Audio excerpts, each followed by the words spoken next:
As billionaire Elon Musk entered a serene San Francisco cafe yearning for a brief escape from the chaos of a tech conference, fate had other plans.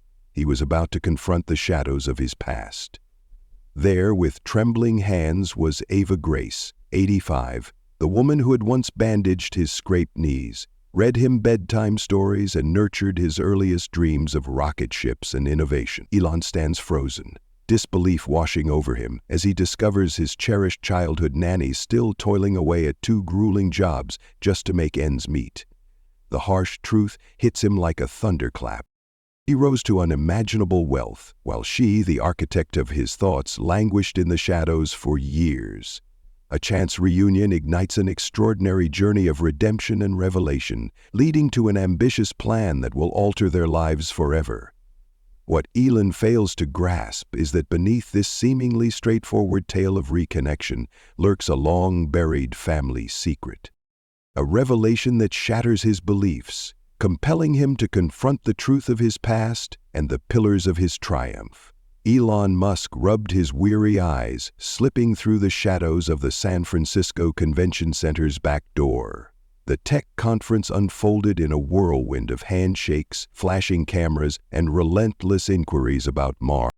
All he craved was a fleeting moment of silence before the arrival of his driver.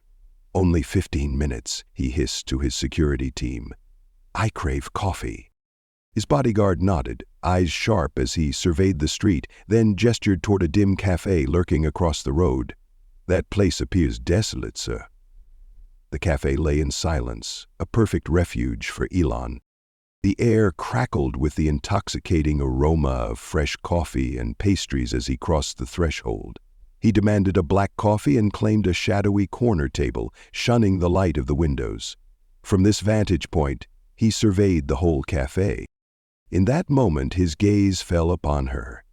A frail figure in a blue and white uniform, methodically wiping down the tables, each stroke heavy with unspoken stories. Her every movement was a silent storm, drawing his gaze like a moth to a flame. Her silver hair, tightly bound in a bun, framed a figure marked by determination, even as her shoulders slumped under the weight of her task. Elon clutched his coffee, eyes fixed, transfixed by the unfolding scene. Her hands held a haunting familiarity, the right wrist twisting with a subtle intensity as she battled the stubborn stain. "It was impossible," he murmured in disbelief. The woman shifted, and Elon caught a glimpse of her profile. His coffee cup halted mid-air, those striking high cheekbones, the familiar gentle curve of her nose haunting him. Memories surged forth, overwhelming and relentless. The hour of shadows descends, whispers of 2 tongues, wounds wrapped tight, and a soul who heard when silence reigned. "Ava!" It slipped from his lips, unbidden and raw. The old woman remained oblivious to his presence. She pressed on, her steps deliberate as she approached the next table. Elon rose, his heart racing fiercely. With a single raised eyebrow, the security guard hesitated, but Elon dismissed him with a wave. "Ava Grace?" he demanded, his voice rising with intensity. The woman spun around, her face a canvas of bewilderment. "What is it? Do I know you, stranger?" Elon advanced, tension crackling in the air.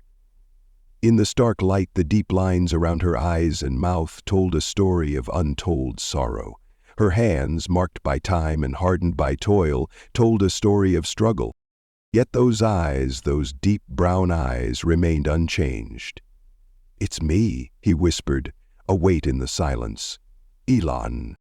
Elon Musk stands at the precipice of innovation, a figure both revered and reviled. Hailing from Pretoria, Ava's eyes flared with shock. The cleaning rag slipped from her grasp, tumbling to the floor below. "Ellie!" She breathed his name, the only one she ever dared to use. Her hand quivered as it extended into the void. Pausing, fingers trembling, inches from his skin. "My precious Ellie, is it truly you?" Elon nodded, his voice caught in his throat. She had dried his tears, filled his lunches, and revealed that the stars were not mere lights, but realms yearning to be discovered. "You've grown so tall," she exclaimed. Her accent, a fierce echo of the past, remains unyielding through the years. "I catch glimpses of you on the screen now and then." Rockets pierce the sky, while electric cars hum silently on the ground. Her smile was a fierce declaration. "Just as you promised. Without fail." "Why are you here, Ava?" Elon scanned the desolate cafe, his eyes darting with urgency. "You must be—" Last month, she turned 85, finishing for him, her body bending slowly to retrieve her rag. Elon lunged forward, urgency in his every move, to assist her. "But why do you toil? In a cafe?" The question struck like a dagger, sharper than he had meant. Ava stood tall, her uniform a symbol of her pride, as she defiantly lifted her chin. "Life unfolds, Nino. I toil, driven by necessity. The bills won't wait." A booming voice echoed from behind the counter. "Ava, clear tables 4 and 6 now." "Just a moment, Mr. Davis." She called back, her voice heavy with exhaustion. It came from his assistant. "Address for Amsterdam discovered. Your meeting with investors is now at 10 a.m. tomorrow." He shot a swift thank you before turning back to the window. The city pulsed with life, a thrumming heartbeat of souls rushing home or venturing into the night.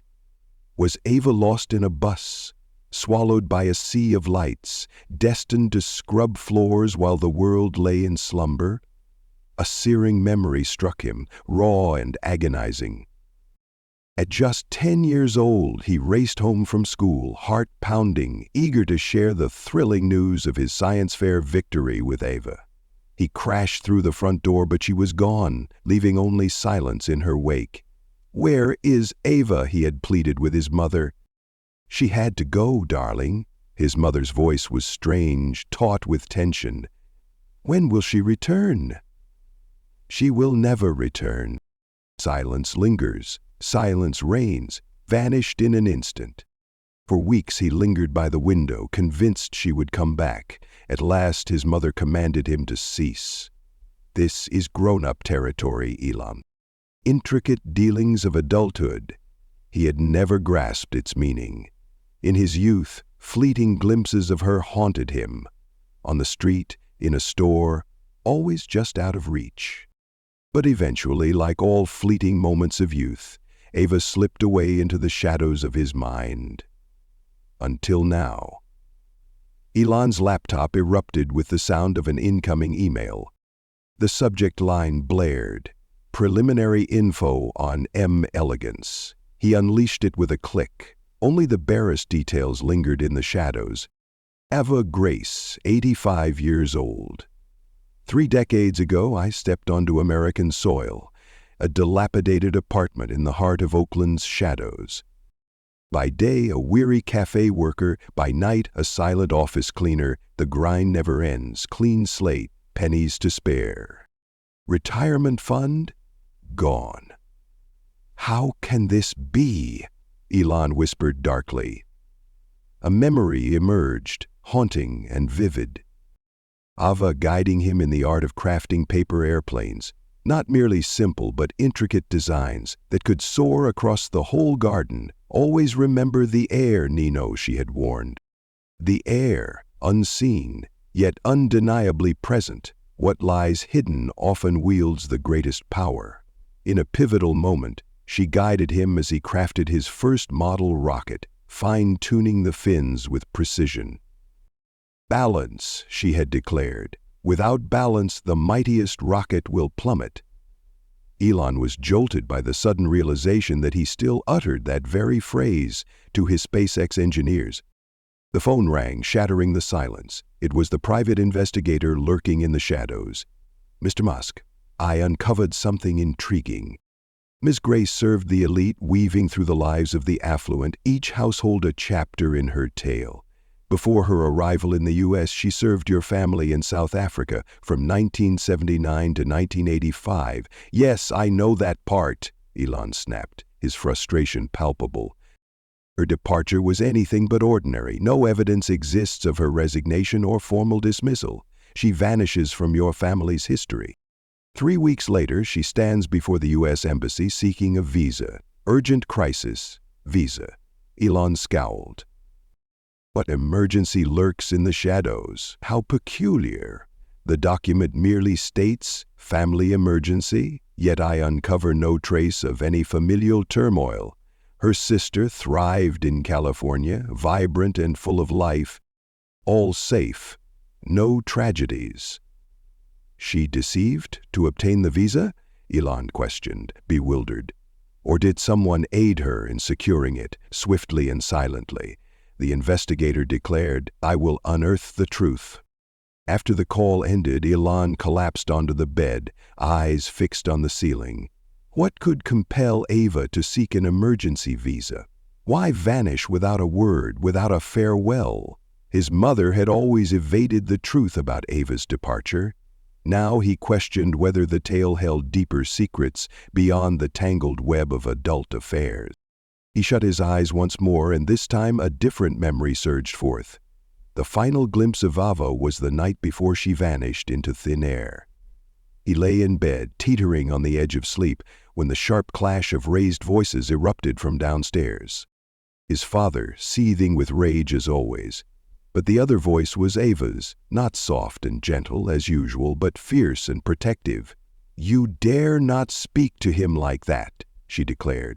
He is merely a boy, his father's words echoed, lost in the shadows of confusion. And then Ava declared, maybe it's you who should walk away.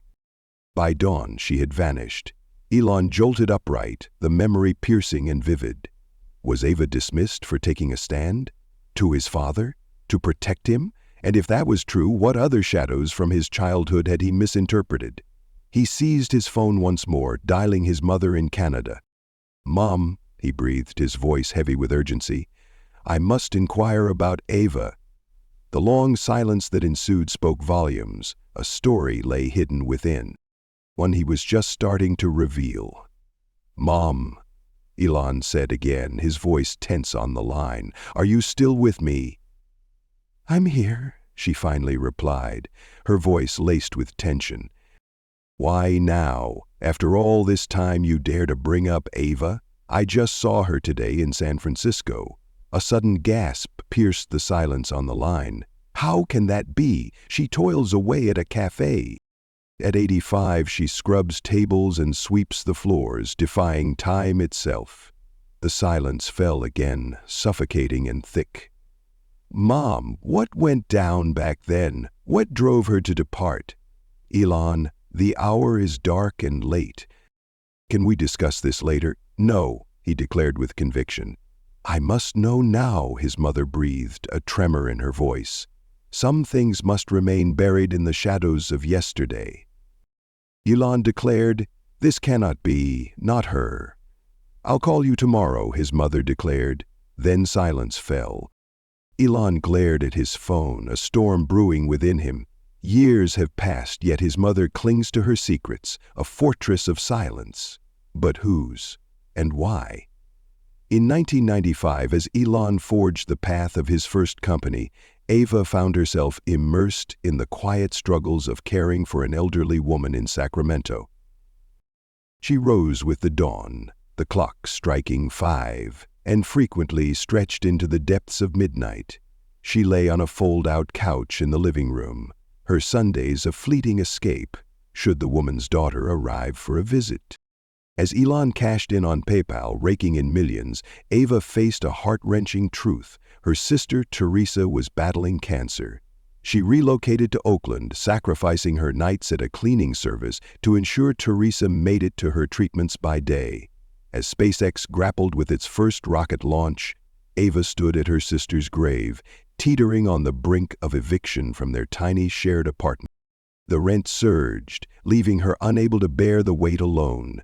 As the first Model S emerged from the production line, Ava stood in line at a free clinic, her heart racing with the fear that the pain in her hands might be more than just arthritis. The doctor warned her to seek work that demanded less of her body. With a polite smile, she plunged into her cleaning task, determination etched on her face. Two paths that once intertwined now drifted apart, forever parallel, always apart, divided by immense chasms of fate. The following morning, Elon called off his investor meeting. "But, sir, they came all the way from Tokyo just to see you," his assistant insisted, desperation in his voice. "Change the time. Inform them that an unexpected situation has arisen, a crisis unfolds." It was a half-truth, cloaked in shadows. Ava was family in a way that blood could never rival. He was driven to the address in Oakland, the one his investigator had revealed. The building loomed, a grim gray fortress, its windows barred and paint flaking like forgotten memories. A pack of teenagers lingered at the entrance, casting wary glances at his car. Elon glanced at the clock, tension mounting. 10:30 a.m. The investigator's report reveals a chilling truth. Ava is expected to be at home, caught between her night shift and her afternoon cafe job. He slammed the buzzer for apartment 3B. Silence reigns. He made another attempt, stretching it out this time. At last a crackly voice pierced the silence, echoing through the speaker. "Who dares to approach?" "It's him. Elon." Elon Musk stands at the edge of innovation, a figure shrouded in ambition and controversy. Since yesterday, a moment hangs heavy. Suddenly the door buzzed open, the hallway reeked of stale meals, and Elon shunned the shadows of his own creation. Apartment 3B was fortified with 3 locks on the door. As the door creaked open, Ava appeared, draped in a worn housecoat, her silver hair cascading wildly around her shoulders. "Ellie, why are you here?" Her gaze darted anxiously beyond him into the shadowy hallway. "Is something amiss? Can I enter?" he demanded. With a moment's pause, she retreated, flinging the door wide open. "It's hardly anything," she confessed, her voice trembling. The apartment was a mere speck, yet it gleamed with an unsettling perfection. A bed, a tiny table with 2 chairs, a kitchenette boasting a hot plate, and a television that feels like a relic from Reagan's era. His mother had finally texted, "Some things are meant to be confronted face to face. Tomorrow I take to the skies." Excessive. He demanded answers, and he demanded them immediately. A more detailed report arrived from his private investigator. Elon flipped open his laptop, tension crackling in the air as he dove into the file. He already knew most of it: Ava's immigration records, her tumultuous work history, and the precariousness of her current situation. But then, in an instant, something seized his attention. Financial records reveal a chilling pattern: consistent payments from a South African bank account to Miss Grace. In the span of a decade, from 85 to 95. Account holder, May Musk. For a decade, his mother had been sending Ava money since she vanished. "Why must it be this way?" Elon pressed on, the tension thickening with each swipe. Payments ceased in 1995, just as he embarked on his first venture with his brother, marking the dawn of his financial ascent. Had Mom exhausted her resources to assist her? He questioned the silence. A sudden knock shattered his reverie. With a swift motion, his assistant burst in, clutching a folder tightly. "Sir, I possess the details you sought regarding Ava Grace's employment history." Elon seized the folder with fervor. "What did you uncover?" "Upon her arrival in the U.S., she served 3 families, all rich. All with little ones," his assistant faltered. "All 3 families cast her aside within 2 years. No explanation provided. That's unexpected for someone who served my family for 6 long years." Elon scowled. "It's not over yet. After the 3rd family, she turned to elder care and cleaning jobs. Reduced compensation. Yet she lingered in those roles far beyond expectation." Elon scanned the documents, searching for the hidden pattern.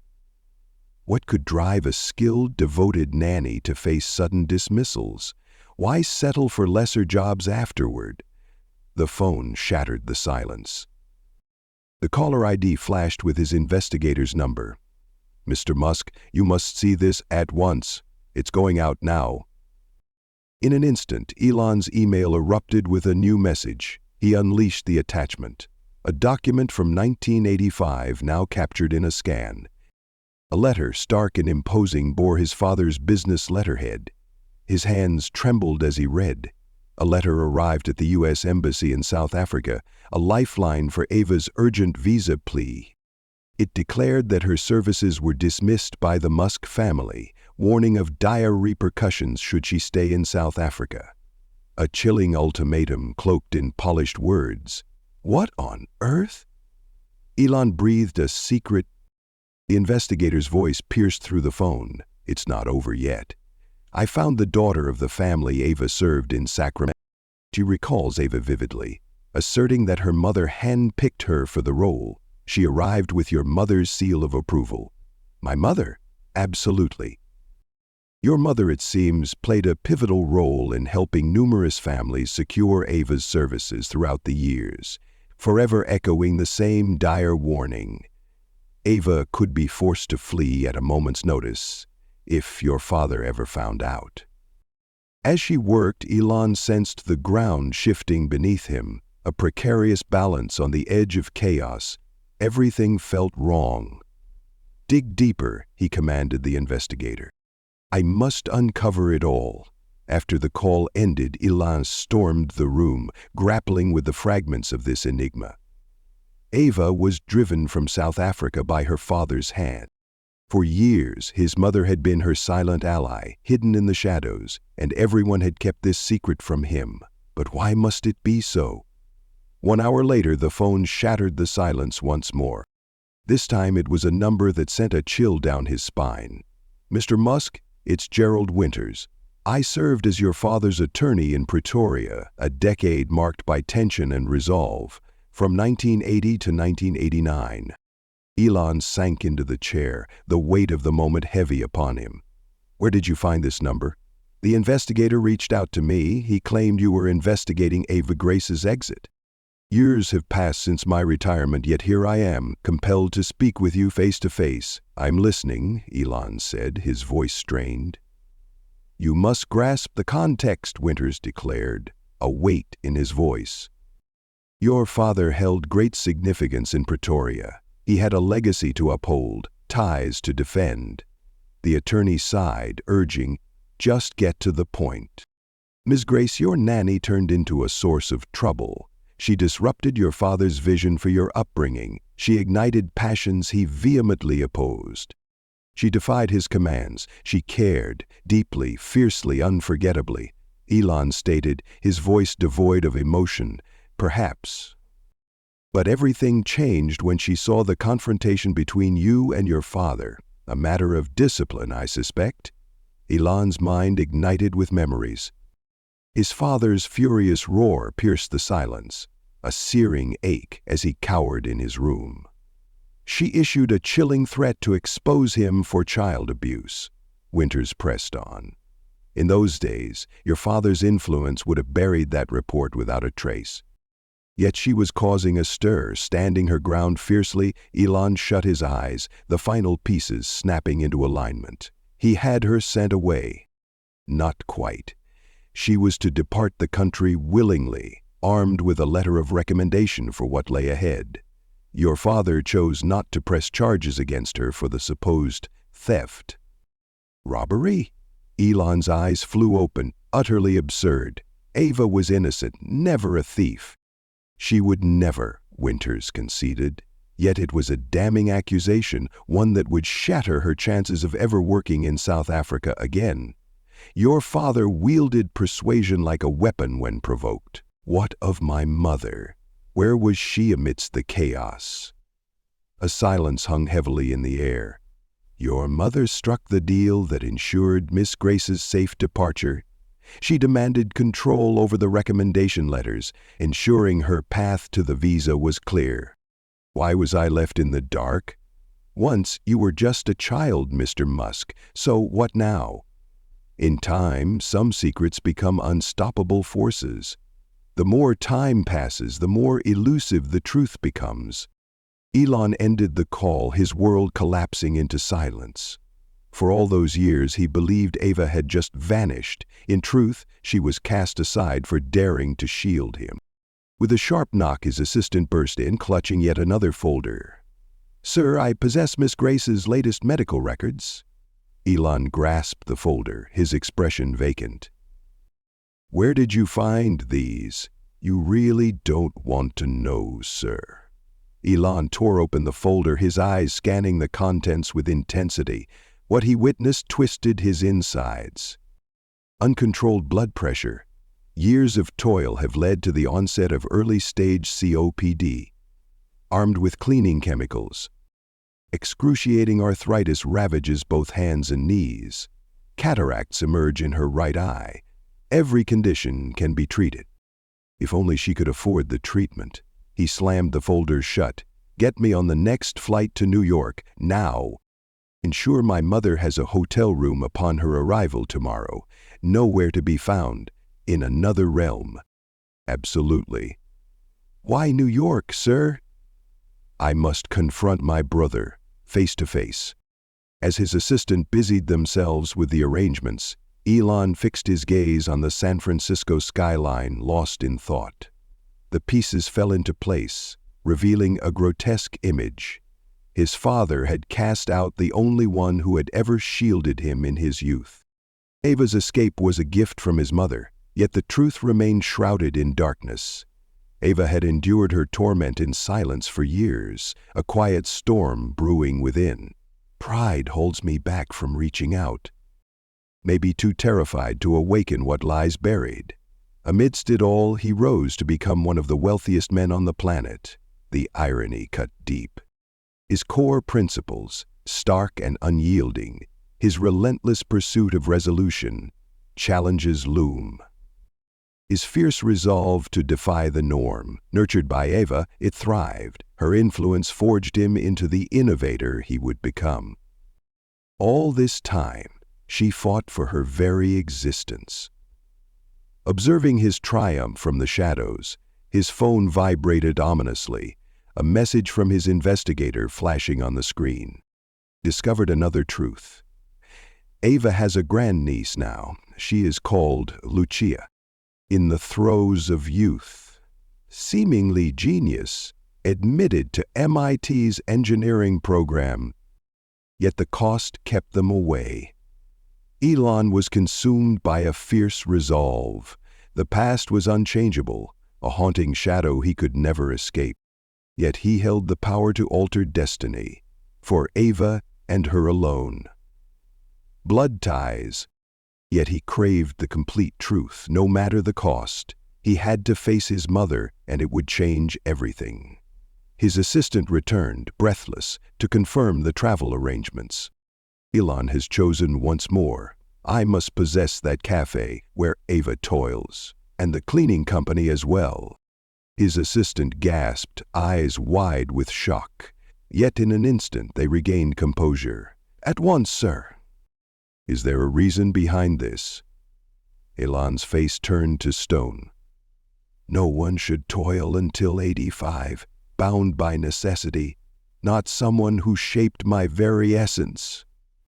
What Elon had yet to grasp was the stark reality of Ava's grip on his existence, plunged into the abyss beyond his wildest dreams. The true tale was just starting to emerge. At dawn's first light, Elon awoke to a barrage of urgent messages from his legal team. 2 acquisitions underway, cafe owner desperate to part ways, cleaning company stands strong. His smile was a shadow of despair. Resistance loomed large. Yet each soul had a cost. As the day draws to a close, he would possess both companies that employed Ava. Acquiring her workplaces was merely the beginning. The true test lies in finding a way to aid her that she will embrace. Elon had reached his limit with Ava. To realize that direct charity would shatter her pride. This woman toiled through every moment of her existence. Fueled by unwavering resolve, she stands strong, lifting herself and those around her. A lifeline. Regardless of the intentions, it would be a cruel twist of fate for her. Absolutely not. He craved a deeper strategy. In just 3 hours, his mother's flight would touch down. Before the showdown, he yearned to see Ava once more. This time, the weight of their shared past loomed heavy, clarity cutting through the shadows. He commanded his driver to rush him to the cafe. The clock struck mid-morning. The place buzzed with customers furiously typing on laptops and conducting business meetings. Elon locked eyes on Ava in an instant. She scrubbed the table by the window, her movements sharp and urgent. Her movements were precise, a dance of tension and purpose. He stared at her, frozen in time. In spite of her years and the agony that clung to her, she toiled with a fierce grace. A customer sent a coffee cup crashing to the floor. She stood before him, in a heartbeat, with a mere cloth and a whispered kindness. The young man's embarrassment melted away, replaced by a flicker of relief that ignited a smile. Fleeting acts of grace. Ava moved through life with a fierce determination. Once and forever changed. She spun around, and there he was. Elon! Her eyes flared with shock. He pointed sharply to the vacant table in the corner. She nodded, a silent agreement echoing in the air. She completed her task, then moved forward with purpose. 2 days, back to back, she declared, a tremor of concern lacing her words. Is something amiss, Ellie? I want to take you to lunch, Elon declared. When does your reprieve begin? Ava's eyes darted to the clock, tension thick in the air. 30 minutes at noon. Time is fleeting. I'll return, mark my words. He swore an oath. He chose a different path, forsaking the hotel. Elon commanded his driver to the small diner just a few blocks away, where fate awaited. Simple, yet striking. Not overly inexpensive, a sanctuary for Ava's soul. At the stroke of noon, he stood outside the cafe, tension crackling in the air. Ava stepped into the light, eyes heavy with exhaustion, yet clad in a worn blue sweater. That had taken the place of her work uniform. This was unnecessary, she declared. They approached the diner, tension thick in the air. I yearned to...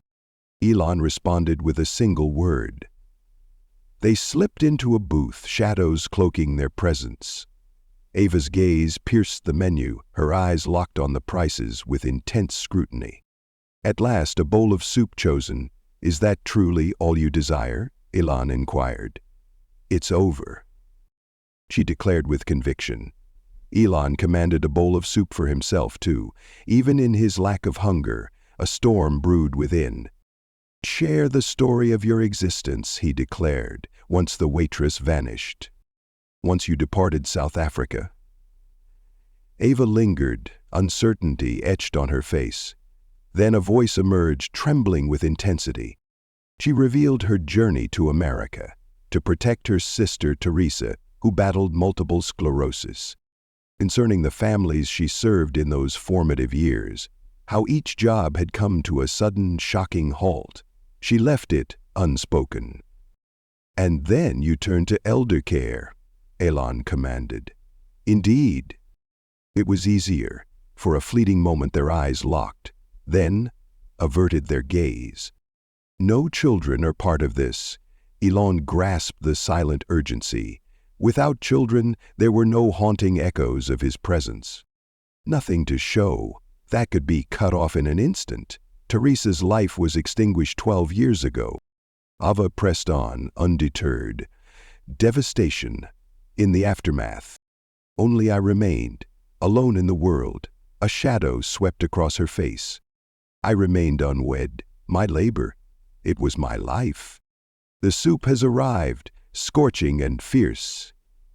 Ava lowered her head, a fleeting gesture of surrender. A still elegance, before daring to take a careful spoonful. You spoke of a job that unfolds under the cover of darkness. Elon declared, cleaning the office? She nodded, a silent agreement hanging heavy in the air. 5 buildings stand tall. Market Street, night brings greater rewards. That feels like a relentless battle. Work is relentless, she shrugged, a fleeting gesture that spoke volumes. At my age, it's a rare fortune. Elon was determined to contest that point, yet restrained, rather. He demanded, "Is there anyone left in your family now? At last the moment has arrived." Ava's expression ignited with intensity. My grandniece, a spark of life in a world of shadows.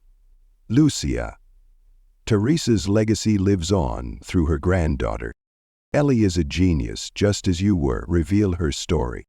Ava's pride loomed large as she painted the picture of Lucia, 19 years, a fleeting moment in time. Radiant with intensity, machines of power, and mathematics. Their family's first triumph, high school graduation, she was accepted into a prestigious university for engineering. Ava declared. Her voice fell to a whisper. Yet, it was beyond our reach, even with debts looming. She's at community college, a new chapter unfolding, part-time at a grocery store. The clock ticks and the aisles whisper secrets. Massachusetts Institute of Technology. Elon whispered. Ava gazed. Rise. Shocked. How could you possibly know? Only a hunch. His lies flowed effortlessly. You claimed she's a math whiz. Ava pressed on, her words weaving a tale of Lucia. Elon's thoughts surged like a storm. Fragments of a scheme converging with urgency. The girl's plight was the ultimate invitation, a method to aid that could evade Ava's arrogance. Thoughts swirl in my mind, he spoke as Ava gasped for air. A new project is in the works.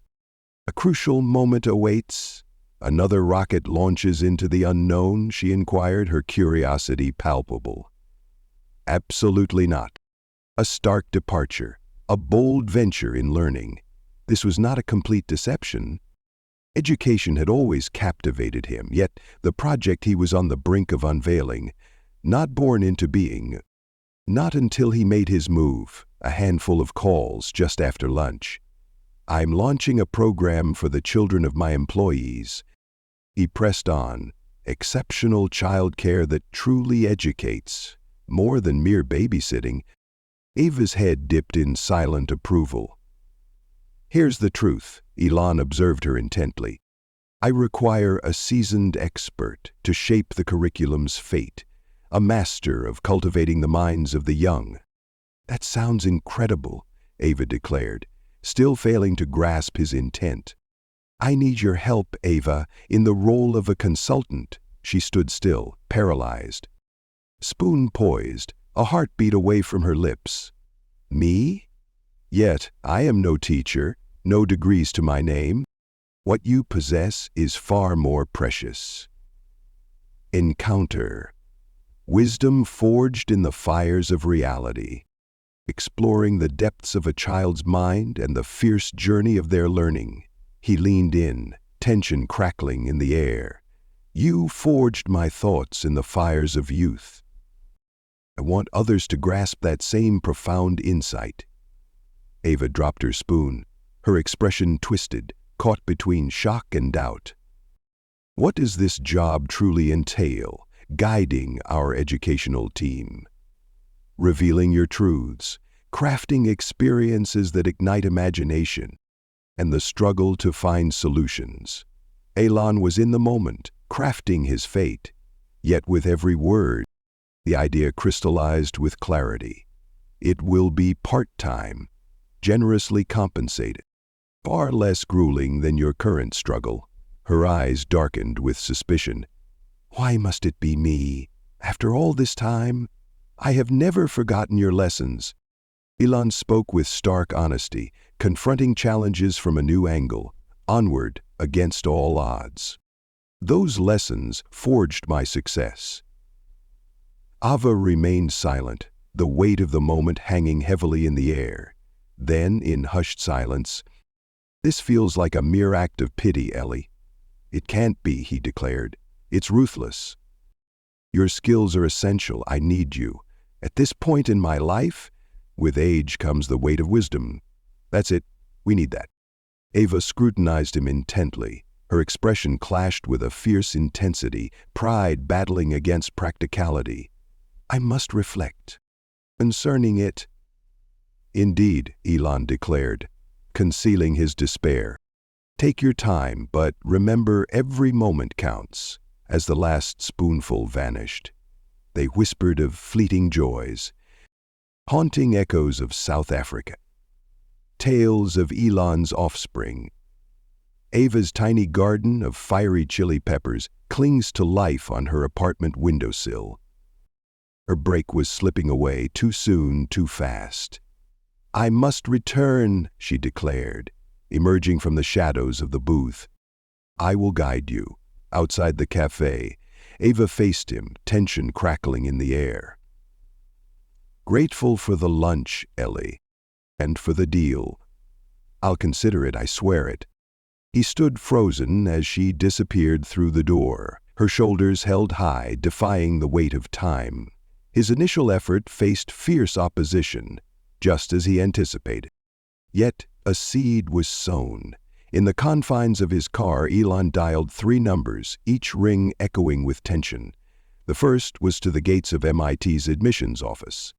The second was to a real estate agent in San Francisco. The third was to his chief of staff, a moment heavy with unspoken tension, sketching the contours of a bold new venture. A creation forged anew from the very ground up. In a flash, I want a comprehensive proposal on my desk by tomorrow, he commanded. Complete budget, urgent staffing needs, chronicle, all of it. What shall we name this bold new venture, sir? His chief of staff demanded. Elon paused, the weight of the moment heavy in the air. She once called him her pequeño angel, a haunting echo of what was lost. Small seraph. In a fleeting moment he showed kindness. Guardian Angels, he declared with intensity. Dub it the Guardian Angels Project. As he reached the airport, the clock ticked ominously, his heart racing for his mother's arrival. The initial stage of his scheme had begun, setting everything in motion. Ava's life teetered on the brink of transformation, with or without his aid. He never saw it coming, the transformation of his own life, a whirlwind of unexpected change. Or the secrets that lingered, waiting to be unveiled. Elon's mother stood poised, anticipation hanging thick in the air. The end point, exuding elegance, yet weariness lingers. She clung to him for a fleeting moment. You look just like you did back then, she declared, driven by an unyielding quest for truth. Not here, Elon shot back. He beckoned her toward the car, anticipation crackling in the air. They surged forward, amidst the chaos of San Francisco traffic. A barrier surged up, isolating them from the driver. His mother turned to him. I assume you know everything now? Not everything, Elon said. I know Father forced Ava to leave. I know she tried to protect me from him. I know you helped her escape. His mother nodded slowly. What are you planning to do, Elon? Why this sudden interest after all these years? She's working 2 jobs at 85, Mom, cleaning tables and scrubbing floors while I'm worth billions. And you feel responsible? Don't you? His mother looked out the window. I felt responsible for 40 years. Why do you think I sent her money for as long as I could afford to? The admission hung between them, heavy with implications. There's something you're still not telling me, Elon said. There are many things I haven't told you, his mother replied quietly. Some of them aren't my secrets to share. Elon studied her face. What does that mean? It means you should ask Ava. I'm trying to help her, but she's proud. She won't accept what she sees as charity. His mother smiled faintly. That sounds like Ava. Always stubborn about the wrong things. I've created a job for her. A consulting position, she'll see through that.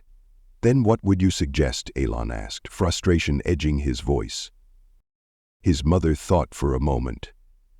Ask for her help with something real, something that matters to you. Ava can't resist helping others. It's who she is. The car pulled up to the hotel where Elon had arranged for his mother to stay. Before she got out, she touched his arm. Be gentle with her, Elon, and with yourself. The past is painful for everyone involved. After dropping his mother off, Elon returned to his own hotel. His chief of staff had already sent a preliminary proposal for the Guardian Angels project. It was impressive work for less than 3 hours' notice. A comprehensive plan to create a foundation supporting retired caregivers. But it wasn't enough. Not for Ava. 3 days later, Elon's lawyers confirmed that both the cafe and the e-cleaning company now belonged to him. His first executive orders were to raise wages across the board and implement full benefits for all employees, especially the elderly ones. It was a start, but still not the solution he sought. Elon arranged to meet Ava again, this time at a quiet park near her apartment. He arrived early, sitting on a bench and watching children play on the swings. He couldn't help wondering if Ava had ever brought her sister's children here. Or later, Lucia. When she arrived, Elon was struck by how much more tired she looked than just days ago. The night work was clearly taking a toll. I'm surprised. You're still in San Francisco, she said, settling carefully onto the bench beside him. Don't you have rockets to launch? Some things are more important than rockets, Elon replied. Have you thought about my offer? Ava sighed. Ellie, I appreciate what you're trying to do, but I know what this is. What do you think it is? A rich man trying to ease his conscience by helping an old woman? Her voice was gentle but firm. I don't need rescuing. Elon decided to change tactics. I spoke with my mother. Ava's expression changed slightly. A flicker of something like alarm. She told me to ask you about the secrets she's kept all these years. Elon continued, watching her closely. She said some of them aren't hers to share. Ava looked away, toward the children playing. Your mother talks too much? Not really. She's actually quite good at keeping secrets. Elon paused. Like why you really left South Africa? That was a long time ago. Not to me. Not since I found you again. They sat in silence for a moment, the sounds of laughing children filling the space between them. Finally, Elon spoke again. I've been thinking about what you taught me when I was young. About looking at problems differently. Ava smiled slightly. You were always good at that. I'm trying to look at this situation differently too. He turned to face her directly. I want to help you, but not out of guilt or pity. Because you matter to me. Because you helped shape who I am. Ellie, let me finish. I'm not offering you a job you don't want, or money you won't accept. I'm asking for your help with something real. Ava raised an eyebrow. What kind of help? My children, Elon said simply. They're growing up with wealth and privilege. I worry they'll never develop the kind of resilience and creativity I learned as a child. All parents worry about their children, yes, but not all parents have someone like you. Someone who knows how to nurture those qualities. Elon leaned forward. I'm not asking you to be their nanny. I'm asking you to be their teacher, their guide, the way you were for me. Ava studied him carefully. You want me to teach your children? At my age? Age isn't relevant. Wisdom. He smiled. Besides, it would only be a few hours a week, at my home in Palo Alto, and you'd pay me for this? Of course. It's a job, not a favor. Ava looked skeptical. What exactly would I be teaching them?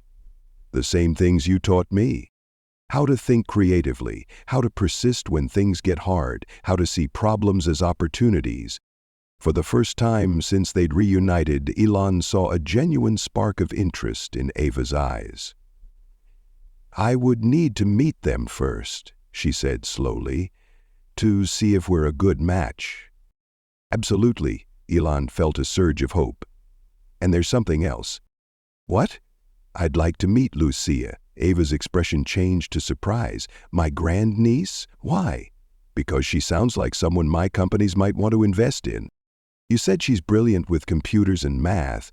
We're always looking for talent. She's only in community college.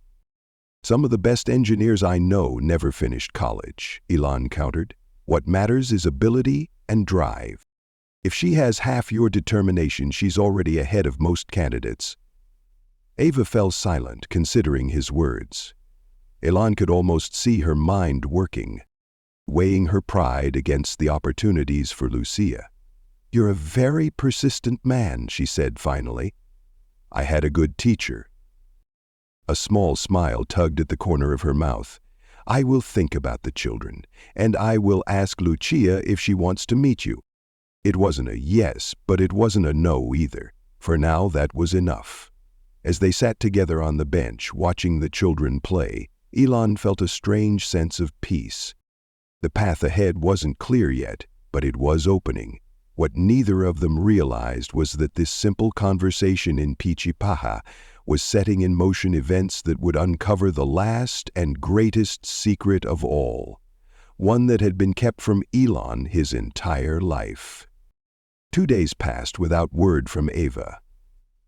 Elon tried to focus on his regular work, video conferences with his executive teams, design reviews for the next rocket launch, preparations for his return to Texas.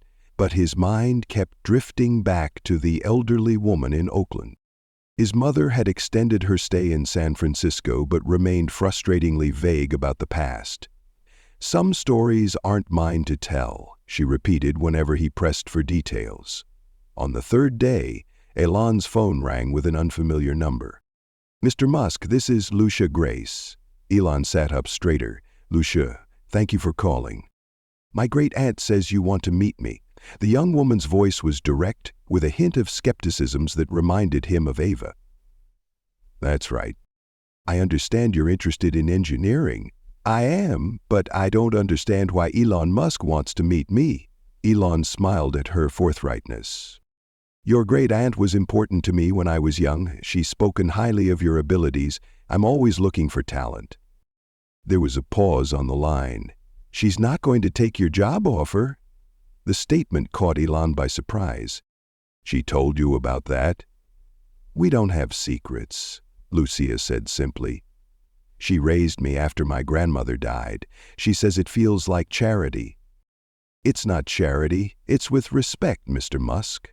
When you're poor, you get good at recognizing when rich people feel guilty. Lucia's tone was matter-of-fact, not accusatory. She won't take your money no matter how you package it. Elon felt a flash of frustration. So why did you call? Because she collapsed at work yesterday. Elon's heart froze. What? Is she okay? She's at Highland Hospital. Exhaustion, they said. And her blood pressure is too high. Lucia's voice wavered slightly. She made me promise not to tell you, but I think that's stupid pride. I'm on my way, Elon said, already standing. Which room? 312, but Mr. Musk, yes. Don't tell her I called you, she'd never forgive me. 20 minutes later, Elon was striding through the hospital corridors, his security team creating a stir among the staff. He found room 312 and paused at the doorway. Ava looked small in the hospital bed, an IV in her arm and monitors beeping softly beside her. Her eyes were closed, her silver hair spread across the pillow. For a moment, Elon was transported back to his childhood when he had been sick with a high fever. And Ava had stayed by his bedside all night, cooling his forehead with a damp cloth. Now their positions were reversed. He entered quietly, taking a seat beside the bed. Ava's eyes fluttered open. Ellie? She blinked in confusion. How did you? Hospital gossip. He lied smoothly. Someone recognized you as my former nanny. Word travels fast when a billionaire is involved. Ava tried to sit up, wincing. You shouldn't have come. It's nothing serious. Collapsing at work is serious, Ava. She looked away, embarrassed. I just got dizzy. The manager overreacted. The doctor says your blood pressure is dangerously high. Doctors always say that to old people. She waved a dismissive hand. I'll be fine after some rest. Elon leaned forward. This is exactly why I want to help you. You're working yourself to exhaustion. I've been working since I was 12 years old, Ellie. It's what I do. There's a difference between working and killing yourself slowly. Ava's expression hardened. I didn't ask for your help. No, you'd rather collapse on a cafe floor than accept help from someone who cares about you. Elon's frustration broke through. Do you know what you taught me when I was young? That it's okay to fail. That it's okay to accept help when you need it? Why can't you take your own advice?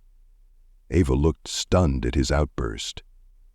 I'm sorry, Elon said more gently, but I can't just watch you work yourself to death when I have the means to help. It's not that simple, she whispered. Then explain it to me. Ava was silent for a long moment, her eyes fixed on the ceiling. When I left South Africa, I promised myself two things: that I would never be dependent on anyone again, and that I would never let what happened there define the rest of my life. What exactly happened, Ava? The whole truth. She met his gaze. Your father was a hard man, you know that. Elon nodded. He was especially hard on you. He had very specific ideas about how to raise a son. Ava's voice grew softer. You were different. Sensitive, creative, always asking questions he couldn't answer. And he didn't like that, Elon supplied. No, he wanted to toughen you up. She looked away again. His methods were cruel. I tried to protect you when I could, to encourage the spark I saw in you. And that's why he forced you to leave. Ava nodded. The final night, he hurt you badly. When I threatened to report him, he told me no one would believe a foreign nanny over a prominent businessman. He was right, of course.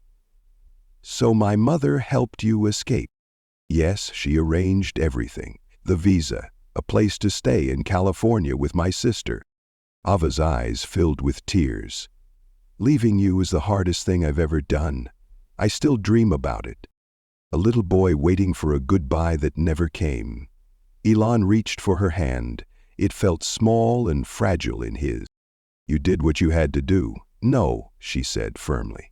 I did what I chose to do.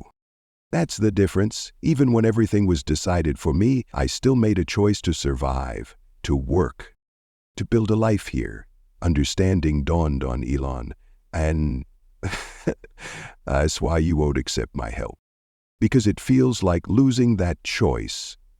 Yes, she squeezed his hand. My life hasn't been easy. But it's been mine. Every decision, every struggle, every victory, mine. They sat in silence for a moment, the monitors beeping steadily. What if, Elon said carefully, I told you about a principle I've used to build my companies. Something I learned from watching you solve problems when I was a child. Ava looked intrigued despite herself. What principle? That the best solutions benefit everyone involved. Elon leaned closer. What if I could find a way to help you? That also helps me. A true exchange of value, not charity. For the first time, Ava seemed genuinely interested. What do you have in mind? Let me think about it, Elon said. But first, you need to get better. Will you at least let me cover your medical expenses, consider it an advance on your future, consulting services? Ava hesitated, then gave a small nod. As an advance only. I'll earn every penny. I wouldn't expect anything less. As he left the hospital, Elon's mind was racing with ideas. He now understood that helping Ave wasn't just about money or comfort. It was about honoring her dignity and her choices, and for the first time he began to see that she had much more to teach him still. Lessons about pride, independence, and the true meaning of self-determination. By the time Ava was discharged from the hospital 3 days later, Elon had developed a new strategy. His mother's words echoed in his mind. Ask for her help with something real, not a made-up consulting job, not a charity disguised as employment. Something genuine that would allow Ava to give as much as she received. Elon arranged to pick Ava up from the hospital himself. When he arrived at her room, she was already dressed and waiting, her few belongings packed in a small plastic bag. "The doctor says you need 2 weeks of rest," Elon said as he helped her into his car. "No work." Ava frowned. "I can't afford 2 weeks without pay. It's taken care of." Seeing her expression darken, he quickly added, "Remember our agreement? Medical expenses as an advance?" "This isn't medical," she protested. "Doctor's orders are medical." Elon's tone was firm. "And I've spoken with your managers. Both of them are very understanding." Of course they were. They now worked for him, though Ava didn't need to know that yet. Instead of taking her to her apartment, Elon directed his driver to a different address. A modest but comfortable guest house on a quiet street in Palo Alto. "Where are we going?" Ava asked, noticing they were heading away from Oakland. "My home," Elon replied. "Or rather, my guest house. Just until you're fully recovered." Ava started to object. But Elon continued, "Please, Ava, I'm worried about you being alone right now. Consider it a favor to me. It would ease my mind." She studied him carefully, then sighed. "For a few days only. Then I returned to my apartment." The guest house was simple but pleasant. A living room with large windows overlooking a small garden, a bedroom with a comfortable bed, and a kitchen stocked with food. Most importantly, it was all on one level, with no stairs to navigate. "This is too much," Ava said as she looked around. "It's been empty for months," Elon lied. In truth, his staff had prepared it specifically for her, following his detailed instructions about what an 85-year-old woman with arthritis might need. "I want to show you something," he said, guiding her to the window. In the main house across the garden, they could see children playing. "My kids are here this week. They don't usually stay at this house, but they're visiting." Ava watched the children with interest. They looked lively. "That's one word for it," Elon said with a rueful smile. "Their nanny quit last month, said they were impossible to manage." This wasn't entirely true. The nanny had simply moved to another state. But it served his purpose. "Children are never impossible," Ava said, a hint of her old firmness returning, "just misunderstood sometimes." "That's what I thought you might say." Elon turned to face her. "I've been thinking about our conversation in the hospital, about finding a way to help each other." Ava raised an eyebrow. "Yes, I wasn't completely honest before. When I said I was worried about my children growing up privileged, that was true. But there's more." Elon ran a hand through his hair, a nervous gesture from his childhood that Ava immediately recognized. "The truth is, I don't know how to talk to them sometimes, how to connect. I'm not good at the emotional stuff." This admission was completely genuine, and Ava could hear it in his voice. "My work keeps me busy," he continued. "Too busy. They have everything they could want materially, but not enough of what really matters. Time," Ava said softly. "Children need time." "Yes. And someone who knows how to listen." Elon met her eyes. "Like you did for me." Understanding dawned on Ava's face. "You want me to spend time with your children?" "I want you to help me be a better father." Elon said honestly, "Show me what I'm missing, what they need." For the first time since they'd reconnected, Ava's expression opened completely, the wariness and pride giving way to something warmer. "That's something I can do," she said quietly. "Just a few hours a week," Elon added. "When you're feeling better, you'd be doing me a real service." "Ava. And yes, I would pay you for your time, not as charity, but because parenting advice from someone like you is valuable." Ava walked to the window again, watching the children. What are their names?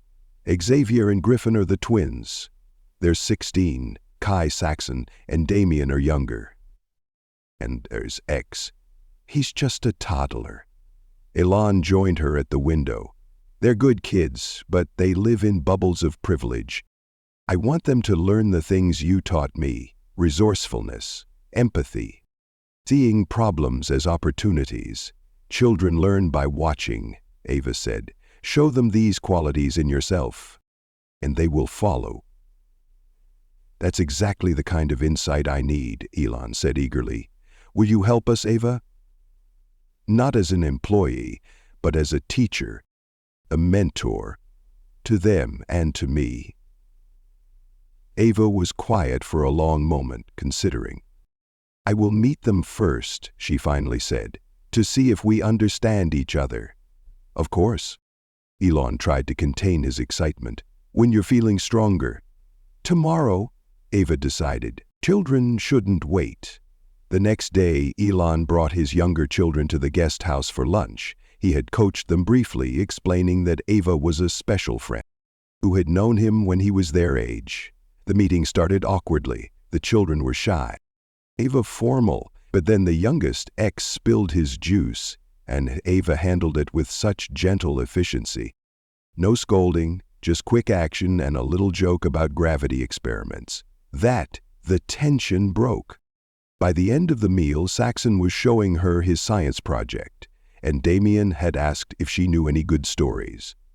Only about 100, Ava replied, with a smile that took years off her face. Later, when the children had gone back to the main house, Ava turned to Elon. They're wonderful, Ellie, but I see what you mean. They're searching for something. Connection, Elon said. The thing I'm not always good at giving them. We'll work on that, Ava said. And Elon felt a surge of hope at the we. Over the next few weeks, a routine developed. 3 afternoons a week, Ava would spend time with the children, reading stories, helping with homework, teaching them to make simple recipes from her childhood. Elon would join when he could, watching and learning from her approach. She was a natural with them, just as she had been with him, patient but firm, encouraging curiosity while setting clear boundaries, and always listening to what they were really saying beneath their words. The children blossomed under her attention, even the teenagers initially dismissive of dads. Old Nanny began stopping by the guest house for her advice or just to talk. More surprisingly, Elon found himself sharing things with Ava that he rarely discussed with anyone. His fears for the future, his doubts about his own abilities as a father, even the loneliness that sometimes accompanied his success. What had begun as a strategy to help Ava had somehow become a healing process for his entire family. And for himself. And still in quiet moments he would catch a look in her eyes, or his mother's, that told him there was more to the story, something important still unsaid. While Ava was becoming a valued presence in his family's life, Elon was quietly working on a much larger project. Each morning, while she spent time with his children, he would shut himself in his home office for what his staff had come to call guardian angel meetings. Today, he faced a screen filled with the faces of architects, lawyers, social workers, and financial advisors. The property in Menlo Park has been secured, the real estate director reported. 30 acres with existing structures that can be renovated, zoning permits obtained. Timeline? Elon asked. 4 months for basic renovations, 6 for full completion. Elon shook his head. What? Not fast enough. I want residents moving in within 3 months. Mr. Musk, that's nearly impossible. Nearly impossible is different from impossible, Elon interrupted. Double the crews, work in shifts, whatever it takes. After the meeting ended, his chief of staff lingered on the call. Sir, may I ask a personal question? Go ahead. This project will cost nearly $50 million, not counting ongoing operations, and it's moving at an unprecedented speed, even by your standards. She hesitated. Why is this so urgent? Elon thought of Ava, of how her hands shook when she was tired, of the way she still insisted on helping his housekeeper with dishes despite her arthritis. "Because time is the one resource we can't make more of," he answered. "And some people have already given too much of theirs." Later that afternoon, Elon found Ava in the garden with his youngest son. She was showing him how to plant marigold, seeds in small pots. "These will grow into beautiful flowers," she was explaining, "but only if you remember to water them every day." "Even weekends?" the boy asked seriously. "Especially weekends," Ava replied. "Living things don't take days off from needing care." Elon watched them from the doorway, struck by the simple wisdom in her words. It was exactly this kind of practical knowledge that he hoped to preserve in his Guardian Angels project. Over the past weeks, through careful conversations with Ava, he had identified dozens of other elderly caregivers in situations similar to hers. People who had devoted their lives to caring for others, only to end up with nothing for themselves. In old age, his team had interviewed 20 of them so far, gathering their stories and insights. The patterns were heartbreakingly consistent. Decades of underpaid work, no retirement savings, health problems from years of physical labor, and a fierce pride that kept them working long past when they should have stopped. "Dad, look what Miss Marie taught me." His son held up a small pot, with pride. "That's excellent," Elon said, joining them. "What else has Miss Marie taught you today?" "That plants are like people. They need different things to grow right." "A wise lesson," Elon said, meeting Ava's eyes with a smile. After his son ran off to show his siblings his planting project, Elon sat beside Ava on the garden bench. "The children adore you," he said, "especially the younger ones." "Children know when someone truly sees them," Ava replied. "That's all they really want, to be seen and heard." "You always saw me," Elon said quietly, "even when my own father didn't." Something flickered in Ava's eyes, that same look he'd noticed before, a shadow of unspoken knowledge. Before he could question it, his phone rang. It was Lucia. "Mr. Musk, I just got a call from MIT. They say they've reopened my application for the fall semester with a full scholarship." Her voice was a mix of excitement and suspicion. "Did you have something to do with this?" "I may have made a call," Elon admitted. "But they wouldn't have accepted you if you weren't qualified." "I can't accept charity." "It's not charity, Lucia. It's investment in talent. Trust me, I know a promising engineer when I see one. And your aunt has told me enough about you to recognize potential." There was a pause on the line. "Does she know you did this?" "Not yet."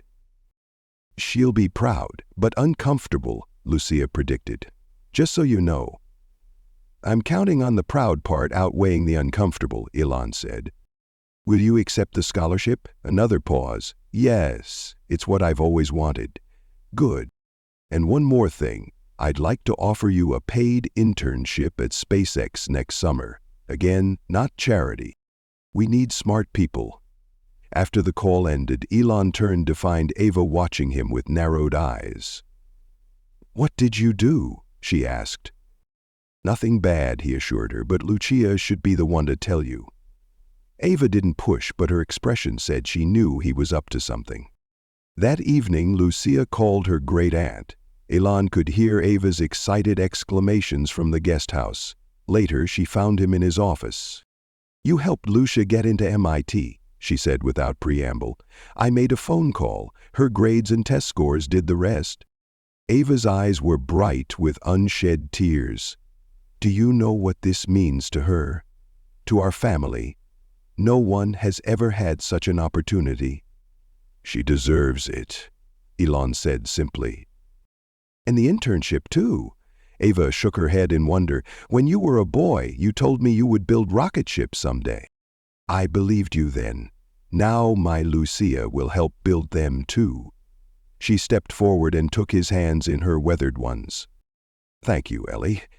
It was the first time she had genuinely, unreservedly thanked him for his help, and Elon felt a warmth spread through his chest. This was what he'd been looking for, a way to help that honored her pride instead of wounding it. Encouraged by this success, Elon accelerated work on the Guardian Angels project. His team had now identified 50 potential residents, former nannies, housekeepers, home health aides, and other caregivers all over 65. All still working out of necessity rather than choice. The project architects had designed a community with private apartments, communal spaces, gardens, and a medical clinic. But what made the concept unique was its underlying philosophy. Residents would receive housing and stipends, but also opportunities to share their wisdom through mentoring programs, childcare training, and community outreach. It wouldn't be a retirement home, it would be an educational center where the residents were the teachers. As the weeks passed, Ava became stronger. The rest, good food, and regular medical care that came with living in Elon's guest house had improved her health dramatically. But more than that, the time with the children had given her new purpose. One evening as they sat in the garden watching the sunset, Elon's mother joined them. She had extended her stay in California indefinitely, claiming she was enjoying the weather. But Elon suspected she wanted to be near Ava. The two women had fallen easily back into their old friendship, though sometimes their conversations would stop abruptly when Elon entered the room. "Ava was just telling me about the Spanish lullaby she taught X," his mother said as she sat down. "The same one she used to sing to you." "I remember," Elon said, "something about angels watching over children." Ava nodded. "A la puerta del cielo, at heaven's door." "You had nightmares as a child," his mother explained. "Ava was the only one who could calm you down." "I still know all the words," Ava said softly. She began to sing, her voice thin but sweet in the evening air. As the familiar melody washed over him, Elon was transported back to his childhood bedroom, to the comfort of Ava's presence during the scary darkness of night. The lullaby's lyrics told of guardian angels, watching over sleeping children, protecting them from harm. It had comforted him then, and somehow, it still did now. That night, Elon made a decision. The next day was Ava's 86th birthday. It was time to show her what he had been building, a legacy worthy of her lifetime of caring for others. What he didn't know was that his mother and Ava had made a decision of their own, that it was finally time to tell him the truth they had kept hidden for over 40 years.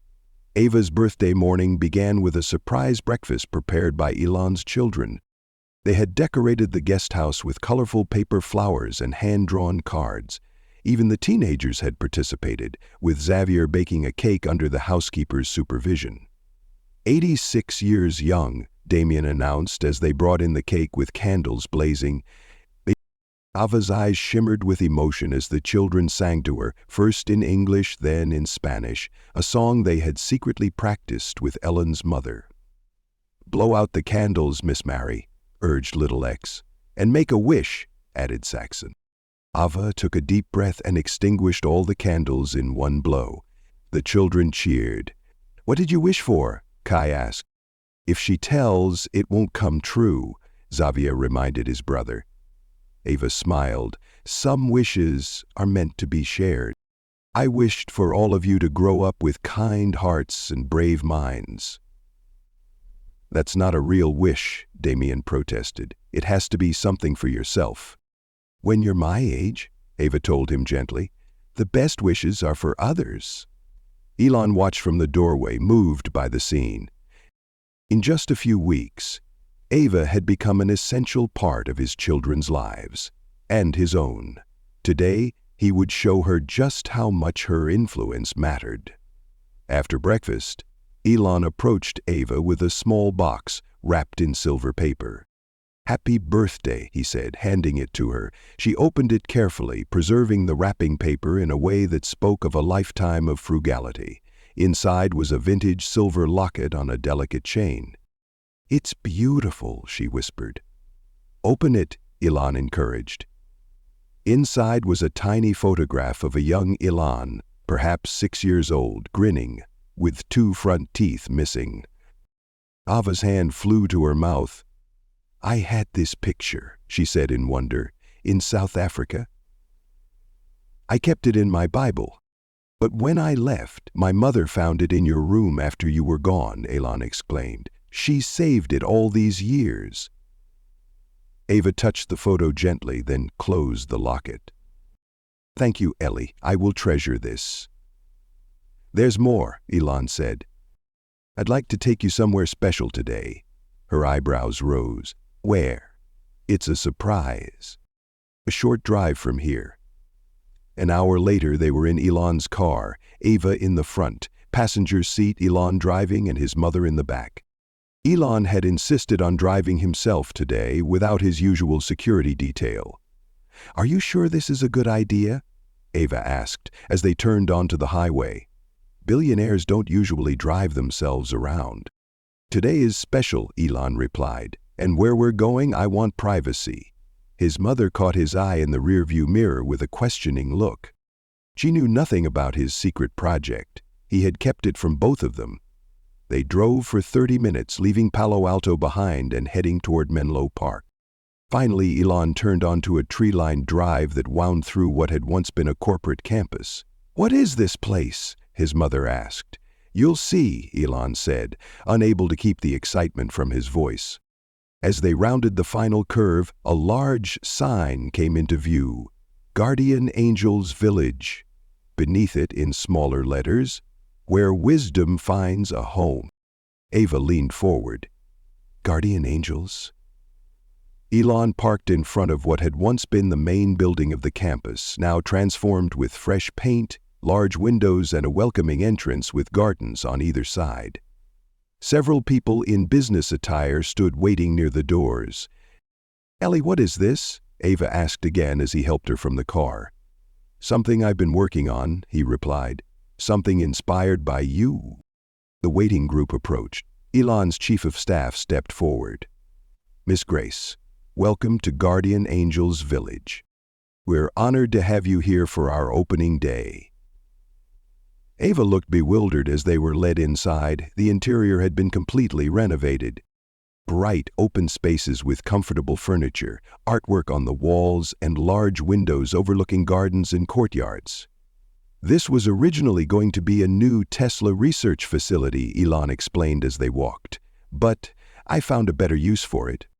They entered a large community room where a model of the entire campus was displayed on a table. Elon guided Ava to it. "Guardian Angels Village is a living and learning community for retired caregivers," he explained. "Nannies, housekeepers, home health aides, people who have spent their lives caring for others, often at the expense of their own security." Ava stared at the model, then at Elon. "You built this?" "For people like you," he confirmed. "People who deserve security and dignity in their later years, but also have so much wisdom still to share." His chief of staff continued the explanation as they toured the facility. Residents receive comfortable apartments, full medical care, and a living stipend. In return, they participate in our educational programs, sharing their knowledge with young parents, childcare workers, and families. They visited a model apartment, a one-bedroom unit with a small kitchen, accessible bathroom, and a sunny living room. Everything was designed with older residents in mind, from the grab bars in T. Heidwig, the bathroom, to the easy-reach cabinets in the kitchen. "We have 50 units ready today," the facility director explained. "Another 50 will be completed within 3 months. Each resident also has access to all community spaces, gardens, library, teaching kitchens, classrooms." As they moved through the building, Ava remained unusually quiet. Elon couldn't read her expression. Was she impressed? Overwhelmed? Offended? They ended the tour in a beautiful courtyard garden at the center of the complex. Stone pathways wound between raised planting beds full of vegetables and flowers. Benches were placed in shady spots and a small fountain burbled peacefully in the basin at the center. "This is the Heart Garden," Elon explained. "Each resident can have their own planting bed if they want. I know how much you love gardening." Ava walked slowly along the paths, touching leaves and flowers as she passed. Finally, she turned to Elon. "This is why you've been so busy these past weeks?" she said. He nodded. "What do you think?" "It's beautiful," she admitted. "But Ellie, this must have cost millions." 53 million to be exact, Elon said, with an annual operating budget of 12 million. "But it's worth every penny." His mother, who had been silent during the tour, finally spoke. "And you want Ava to live here?" "Not just live here," Elon corrected. "I want her to be the founding director, to help shape what this place becomes." Ava's eyes widened. "Director? Me? But I have no experience running anything like this." "You have the most important experience," Elon insisted. "You understand caregiving better than anyone I know. The administrative details, we have staff for that. What we need is your heart, your wisdom." Ava walked to a bench and sat down, suddenly looking every one of her 86 years. Elon sat beside her, concerned. "It's too much," she said quietly. "Too generous." "It's not just for you," Elon explained. "It's for everyone like you. And it's not charity. It's recognition of value. These residents won't be recipients, they'll be teachers, mentors. Their knowledge matters." Ava looked around the garden again, then at Elon's hopeful face. Her expression was complex, moved, but still troubled. "I need time to think," she said finally. "Of course," Elon assured her. "Take all the time you need." As they prepared to leave, Elon noticed his mother pull Ava aside. They spoke in whispers, heads close together. His mother nodded at whatever Ava said, then squeezed her hand reassuringly. On the drive home, Ava was pensive, looking out the window at the passing landscape. Elon wondered if he had pushed too hard, moved too fast. Had his grand gesture overwhelmed her rather than honored her? When they arrived back at his home, Ava turned to him. "Can we talk privately? There's something important I need to tell you." Elon looked at his mother in the rearview mirror. She nodded slowly. "It's time, Ellie," his mother said softly. "There's something we've kept from you for far too long." The three of them sat in Elon's study, Elon behind his desk, Ava and his mother in comfortable chairs facing him. The birthday festivities and the excitement of the Guardian Angels Village tour had faded, replaced by a heavy silence filled with unspoken words. Elon looked from his mother to Ava, noting, though, tension in both women's postures. "What's this about?" His mother glanced at Ava, who nodded slightly. "You should be the one to tell him," Ava said. Taking a deep breath, his mother began. "When you were a child, Ellie, your father and I had problems in our marriage." "You know this, of course," Elon said. "You divorced when I was 8. "Yes, but the trouble started much earlier." She looked down at her hands. "Your father was not always kind to me or to you children." Elon's jaw tightened. This was not news to him, though his mother rarely spoke of it directly. "I remember. During the worst times, Ava was often the only stability in your life. When I couldn't be there, when I was working, or when your father and I were fighting, she was the one who provided the love and security you needed." "I know that too," Elon said, glancing at Ava with warmth. "It's why finding her again has meant so much to me," his mother continued, her voice growing strained. "What you don't know is why I hired Ava in the first place. It wasn't just because we needed childcare." Elon frowned, confused. What other reason would there be? His mother and Ava exchanged another look. Ava reached into her purse and withdrew an envelope, yellowed with age and worn at the edges. She handed it to Elon. "Before you open this," she said, "you should know that everything I told you about caring for you as a child was true. Every moment, every lesson, every bedtime story, all of it real. My love for you was never anything but genuine." Puzzled, Elon turned the envelope over.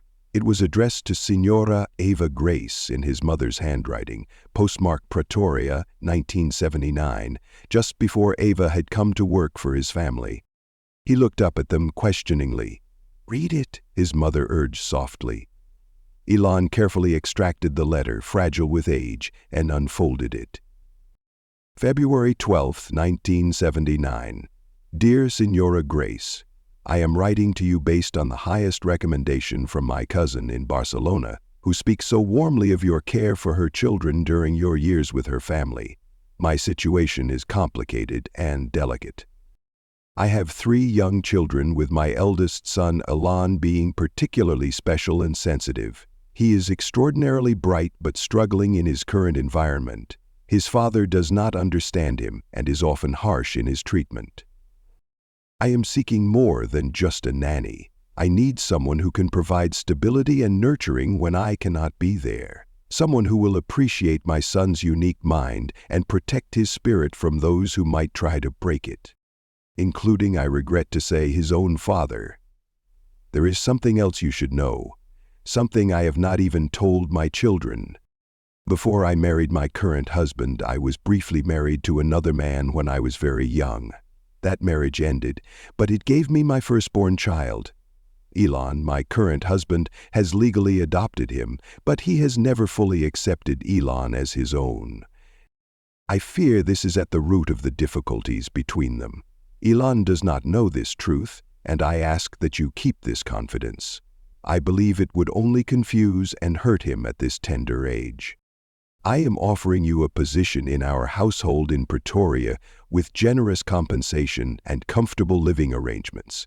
More importantly, I am offering you the chance to help me protect a remarkable child during a difficult time. Please consider my offer. My son needs someone like you in his life.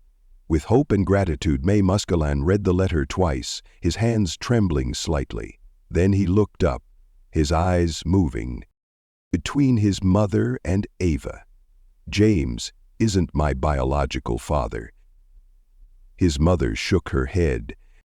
No, Ellie. I was married briefly before him to a man named Joshua Haldeman. The marriage didn't last, but I was already pregnant with you when it ended. Why didn't you ever tell me? Elon's voice was unnaturally calm.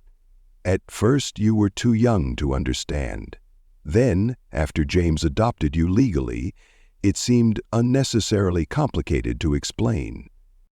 By the time you were old enough, James had been your father for so long that She trailed off. I made a mistake in keeping it from you. I see that now. Elon turned to Ava. You knew from the beginning. She nodded. Your mother trusted me with this secret. She wanted you to have someone in your life who understood your full situation, even if you didn't. That's why you were so protective of me, Elon said, understanding. Dawning, why you stood up to him even when it cost you your job. He was especially hard on you because, in his heart, he never truly saw you as his son. Ava confirmed. I couldn't stand by and watch him try to break your spirit. When Ava left, I was devastated, his mother added. She was the only person besides me who knew the truth, who understood what you were going through. That's why I helped her get to America, why I sent her money for as long as I could. She had sacrificed everything to protect you. Elon stood and walked to the window, his back to them, as he processed this revelation.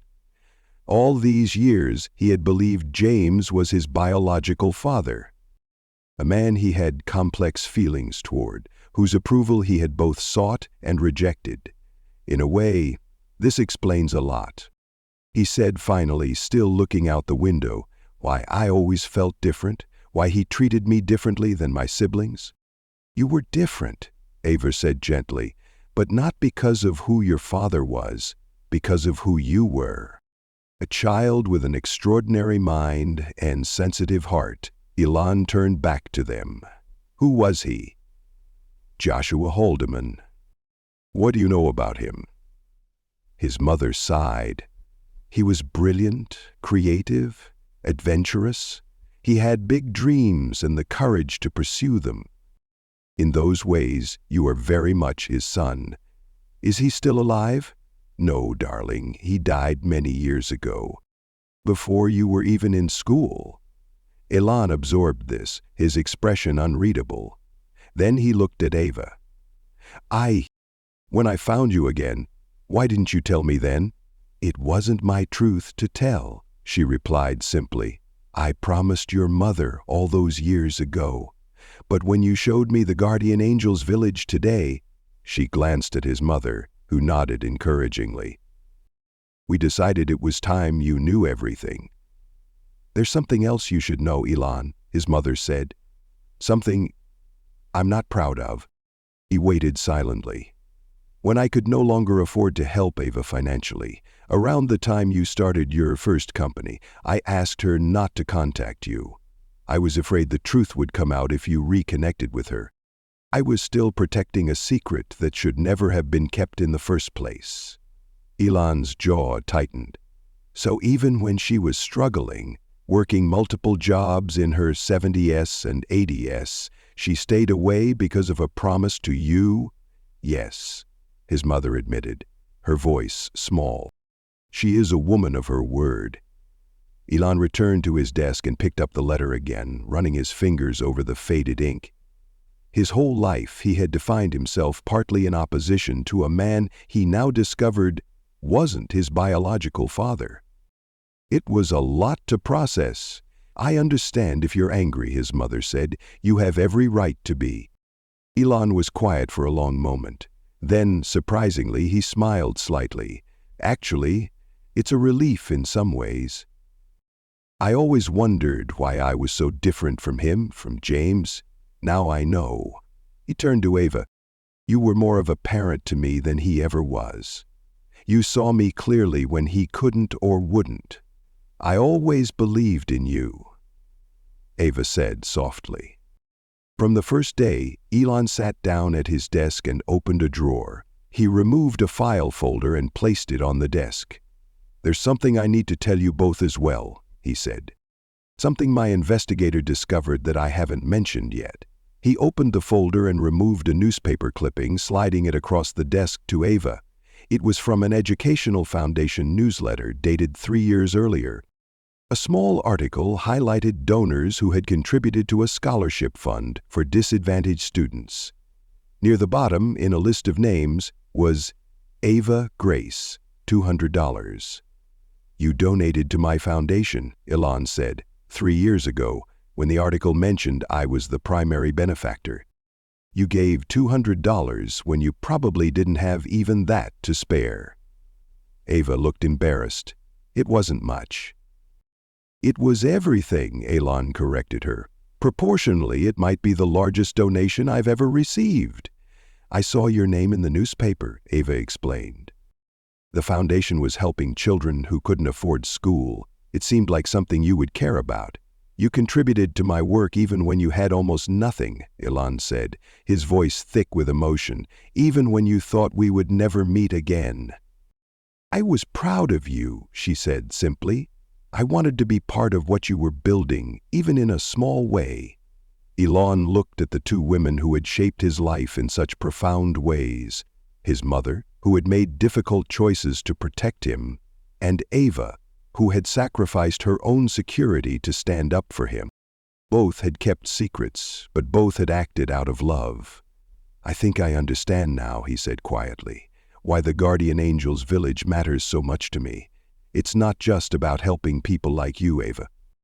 It's about recognizing the kind of love and care you gave me, something that can't be measured in dollars." He stood, decision made.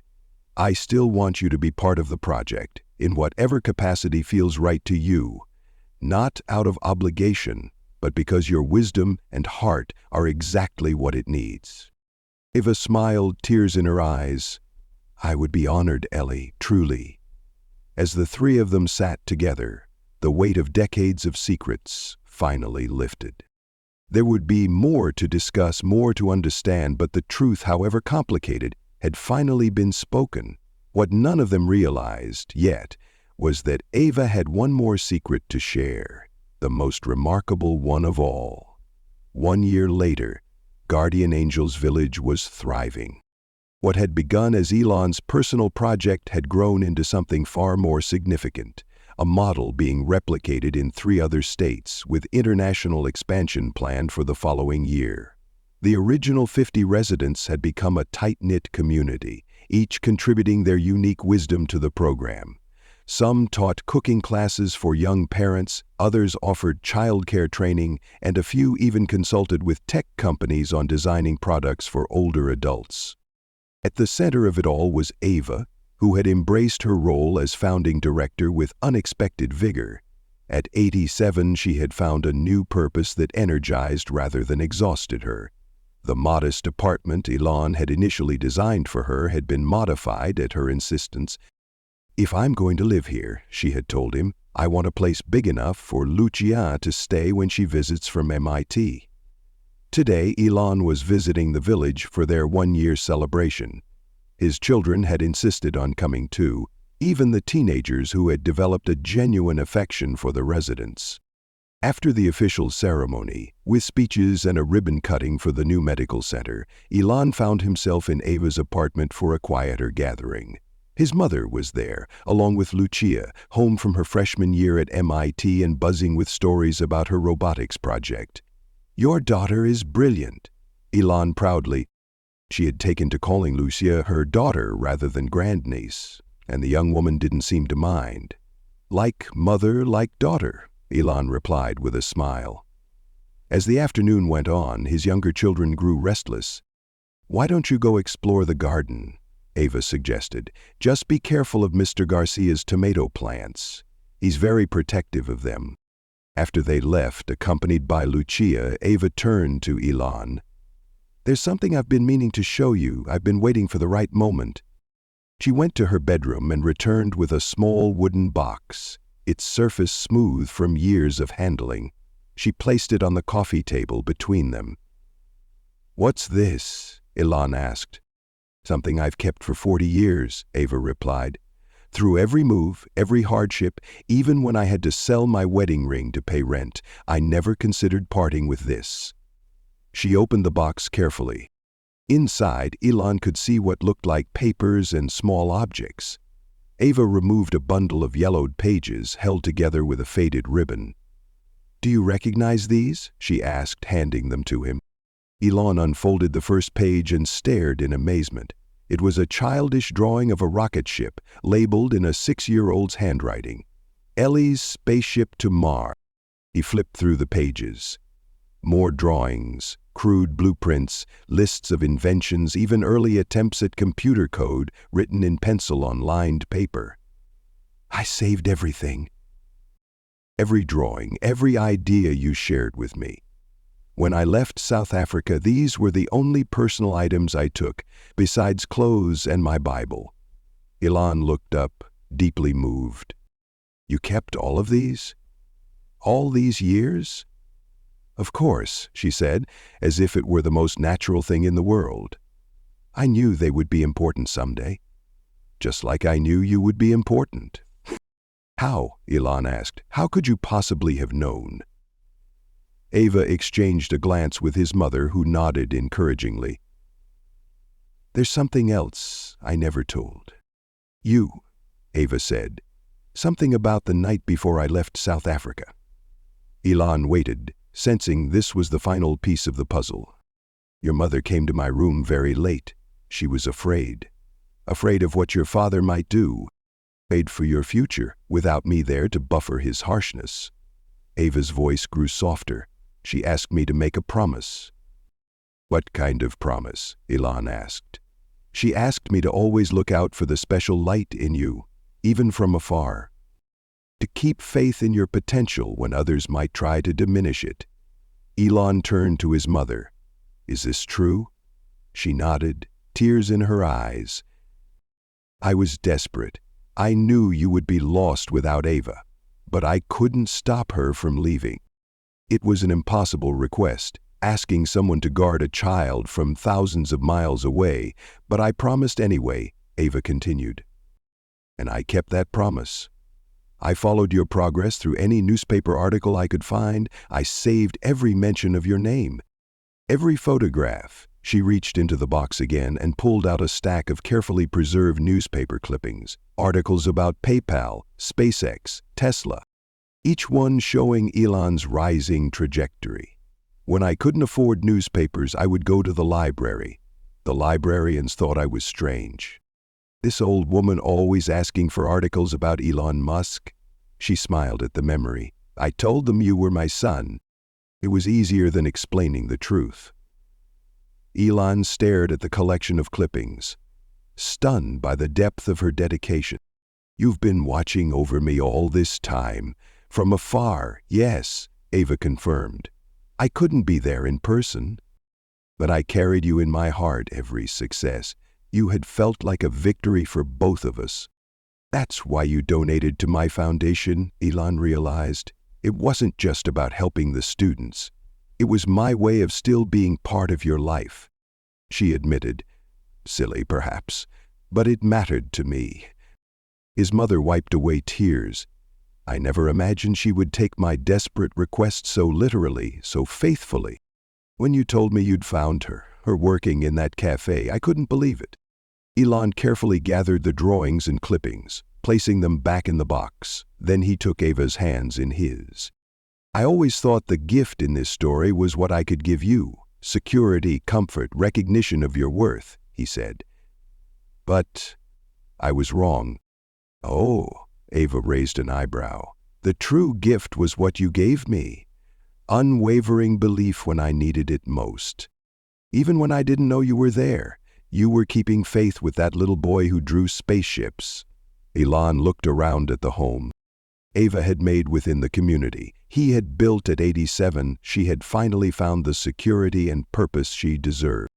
And he, at the height of his success, had reconnected with the woman who had helped shape his earliest dreams.